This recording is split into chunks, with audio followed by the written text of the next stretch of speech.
آپ نے سنا ہوگا حضور نے سورہ رحمان کے بارے میں فرمایا ہے، سورۃ الرحمن عروس القرآن، یہ سورہ رحمان جو ہے یہ قرآن کی دلہن ہے۔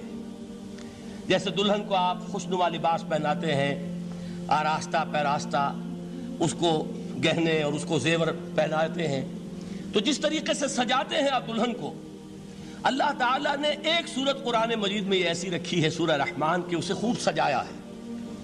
اس میں الفاظ کا در و بست، اس کا اپنا ایک ڈیوائن میوزک ہے۔ وہ تو اللہ تعالیٰ قراء جو ہے خاص طور پر مصر کے قراء، اللہ تعالیٰ ان پر رحمت نازل فرمائے، ان کی خطاؤں سے درگزر کرے۔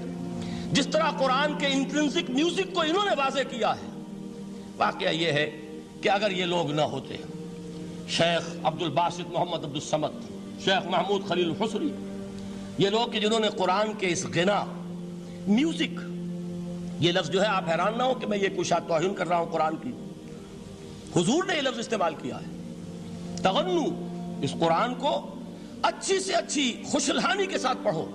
من لم یتغن بالقرآن فلیس منا، جو قرآن کو بہتر سے بہتر انداز میں، اچھی سے اچھی آواز میں، خوشلہانی کے ساتھ پڑھنے کی کوشش نہیں کرتا، وہ ہم میں سے نہیں ہے۔ بلکہ ایک مرتبہ حضور رات کے وقت آپ گشت پر تھے اپنے ساتھیوں کے حالات معلوم کرنے کے لیے۔ حضرت ابو موسیٰ اشعری رضی اللہ تعالیٰ عنہ ایک صحابی ہیں، ان کے گھر کے پاس سے گزر ہوا، وہ رات کو تہجد پڑھ رہے تھے، کھڑے ہوئے کیف کے عالم میں قرآن تلاوت کر رہے ہیں۔ حضور کو بہت پسند آئی ان کی قرات، کافی دیر تک وہاں کھڑے سنتے رہے۔ اب انہیں کیا پتا کون سن رہا ہے، بالکل اسی طرح سمجھ لیجئے ایک بات یاد آئی ہے، حضور فرماتے ہیں کہ جس طرح کان لگا کر اللہ قرآن کو سنتا ہے کسی چیز کو نہیں سنتا۔ ہمیں نظر نہیں آتا نا، ہمیں معلوم نہیں، ہم قرآن پڑھ رہے ہیں تو سننے والا کون ہے؟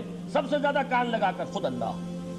یہاں اس لیے مجھے یاد آیا کہ ابو موسیٰ اشعری کو کیا پتا تھا کہ کون سن رہا ہے، وہ اپنی کیفیت میں نماز میں تہجد میں قرآن کی تلاوت کر رہے تھے، اور ظاہر بات ہے ان کے گھر ایکڑوں میں بنے ہوئے نہیں تھے، ایک ایک کمرہ، ایک ایک کوئی حجرہ، ایسے ہی تو گھر تھے نا صحابہ کے، لہذا حضور پاس سے گزرے، آواز آئی، کافی دیر سنتے رہے۔ اس کے بعد آپ تشریف لے گئے، صبح فجر میں ملاقات ہوئی تو حضور نے تحسین کے انداز میں فرمایا، یا ابا موسیٰ انک قد اوتیت مزمارا من مزامیر آل داؤد، اے ابو موسیٰ تمہیں تو آل داؤد کے سازوں میں سے ایک ساز اللہ نے عطا فرما دیا ہے۔ جس طرح حضرت داؤد، لہن داؤدی مشہور ہے کہ جب وہ پچھلے پہر رات کو حمد کے ترانے الاپتے تھے، قرآن میں ہے کہ پرندے شامل ہو جاتے تھے ساتھ، اور پہاڑ وجد میں آتے تھے، پہاڑ بھی ان کے ساتھ شریک ہوتے تھے۔ تو جس طرح کا اللہ نے ان کو لہن عطا فرمایا تھا، حضور نے تحسین کے انداز میں فرمایا ہے ابو موسیٰ اشعری، اللہ نے تمہیں بھی آل داؤد کے سازوں میں سے ایک ساز عطا فرمایا۔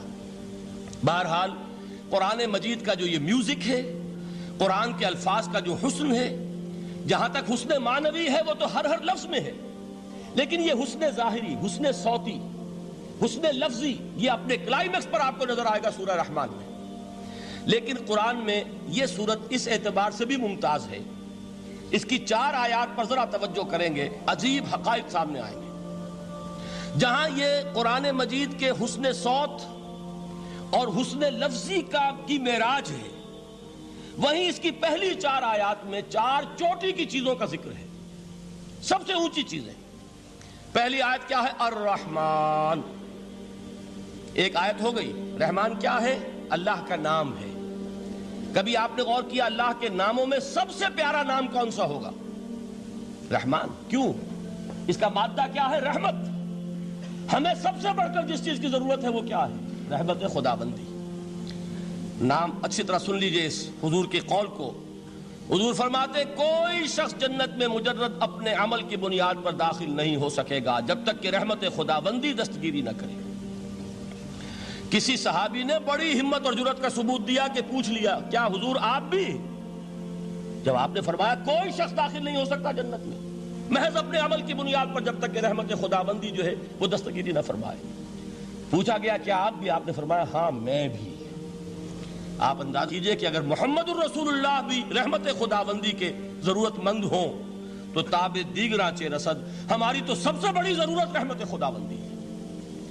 اب یہ رحمت جو ہے قرآن مجید میں اللہ تعالیٰ کی یہ شان 2 الفاظ کے ذریعے سے آتی ہے، رحیم اور رحمان، اور کوئی مادہ نہیں ہے جس سے 2 نام بنتے ہوں اللہ کے۔